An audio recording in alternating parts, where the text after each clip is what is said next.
అన్నాడు గౌతమ మహర్షితో, అరుణాచలమునందు ప్రదక్షిణము గొప్పది.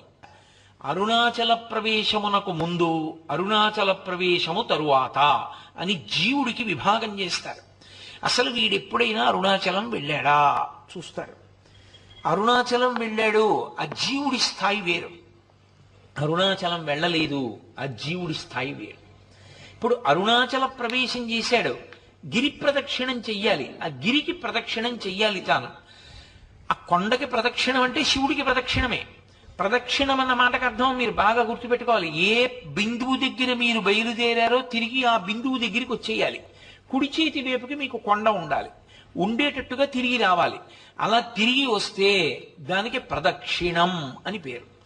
ఆయన అన్నాడు, కలియుగంలో ఈ అరుణాచల పర్వతం చుట్టూ ఎవరు ప్రదక్షిణం చేస్తారో వాళ్ళందరికీ కూడా 100 అశ్వమేధములు 100 వాజపేయములు చేసిన ఫలితం వేస్తారు. అశ్వమేధయాగం అసలు నిజానికి కలియుగంలో లేదు. కలియుగంలో అశ్వమేధయాగం సంకల్పం చెయ్యడానికి అధికారం లేదు, చెయ్యకూడదు. ఎందుకంటే నిషేధింపబడింది. అశ్వమేధయాగంతో సమానమైనటువంటిది ఒకటి ఉంది, అది చేస్తే అశ్వమేధయాగ ఫలితం ఇచ్చేస్తారు. వాడు అశ్వమేధయాగం చేశాడు అని ఫలితం ఇస్తారు. ఏదది? అనాథప్రేత సంస్కారం. అనాథప్రేతానికి సంస్కారం చేస్తే వాడు అశ్వమేధయాగం చేశాడు అని ఫలితం వేస్తారు. 100 అశ్వమేధయాగముల యొక్క ఫలితాన్ని గిరి ప్రదక్షిణం చేసిన వాళ్ళకి వేస్తానన్నాడు.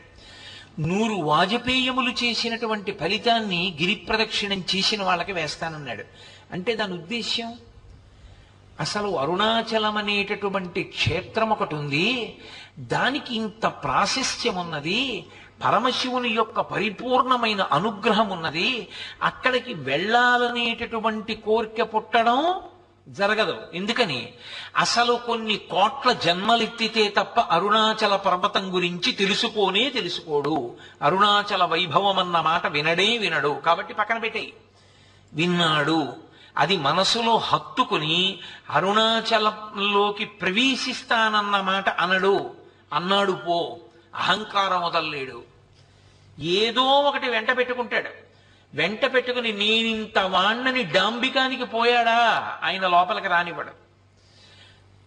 అహంకార పరిత్యాగం చేశాడా లోపలికి రానిస్తాడు. అందుకే అరుణాచలంలోకి వెళ్ళాడు అంటే వాడికి ఏదో అధికారం ఉంది, పరమేశ్వరానుగ్రహాన్ని పొంది ఉన్నాడని గుర్తు.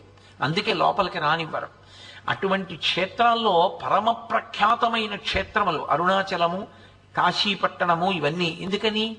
అగస్త్య మహర్షి స్కాంద పురాణంలోనే కుమార సంహితలో చెప్తారు, ఎన్నో క్షేత్రాలకి వెళ్ళి నమస్కారం చేసినటువంటి పుణ్యము పరీపాకమైతే కాశీపట్టణంలోకి రావడానికి అర్హత వస్తుంది. అసలు అన్ని క్షేత్రాలకి జీవుడు ఎప్పటి నుంచో వెడుతుంటే ఆ ఫలితం ఉంటే తప్ప కాశీలోకి వెళ్ళలేడు. కుదరదు, అవతలపమ్మన్నారు. ఇక అరుణాచలం తత్తుల్యం, అంత గొప్పది. అరుణాచల ప్రవేశము అంత తేలికైన విషయం కాదు.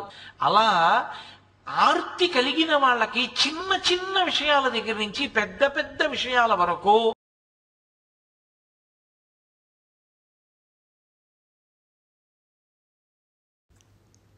అరుణాచల గిరి స్వరూపమే పరమేశ్వరుడు. గిరి ప్రదక్షిణ సాక్షాత్ పరమేశ్వరుడి ప్రదక్షిణ. అరుణాచలంలో శిరస్థానం ఆది అన్నామలై ఆలయం, వృక్షస్థానం అరుణాచల ఆలయం, పాదస్థానం అరుణగిరినాథర్ ఆలయం. ఒకే రోజు సూర్యోదయం నుంచి సూర్యాస్తమయంలోపు ఈ 3 ఆలయాలని దర్శించాలి. ఈ 3 ఆలయాలలో ఉన్న శివలింగాలని సాక్షాత్ త్రిమూర్తిలా ప్రతిష్ఠించారు. స్థిరస్థానమైన ఆది అన్నామలై ఆలయం గిరి వెనుక వైపు వస్తుంది. రాత్రి వేళల్లో ఇక్కడ దేవతలు వస్తారు. అరుణగిరినాథర్ ఆలయం సాక్షాత్ విష్ణుమూర్తి చేత ప్రతిష్ఠించబడినది. ఈ ఆలయం ఇంద్రలింగం పక్కలే ఉన్న లైన్లో 200 మీటర్లు నడిస్తే ఒక కొలను ఎదురుగా ఈ ఆలయం ఉంటుంది. ఈ 3 ఆలయాలలోని అమ్మవారు స్వామివారు ఒకేలా ఉంటారు. పంచభూత లింగాలలో ఒకటైనది అరుణాచల ఆలయంలోని అగ్నిలింగం. ఈ ఆలయ దర్శనం మనలో ఉన్న అజ్ఞానాన్ని, అహంకారాన్ని పారద్రోలుతుంది. అరుణగిరినాథర్ ఆలయం సాక్షాత్ పరమేశ్వరుడి పాదస్థానం. ఇక్కడ కోరిన కోరికలు నెరవేరుతాయి.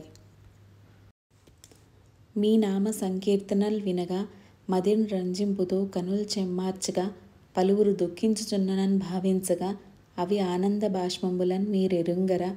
ఈ ప్రాణంబు మీదన్న సత్యంబు మరువన్. కలిమాయలో ఉన్నాము కాపాడు అరుణాచల. సత్యంబు చూపించు నా నీడవై తోడుండు. నా చెయ్యి పట్టు నడుపు అరుణాచల. నా చెయ్యిన్ విడిచినన్ మీ బాధ్యతన్ మరువడే ఈశ్వర ఓ Arunachaleswara. Please like, share, subscribe. Thanks for watching.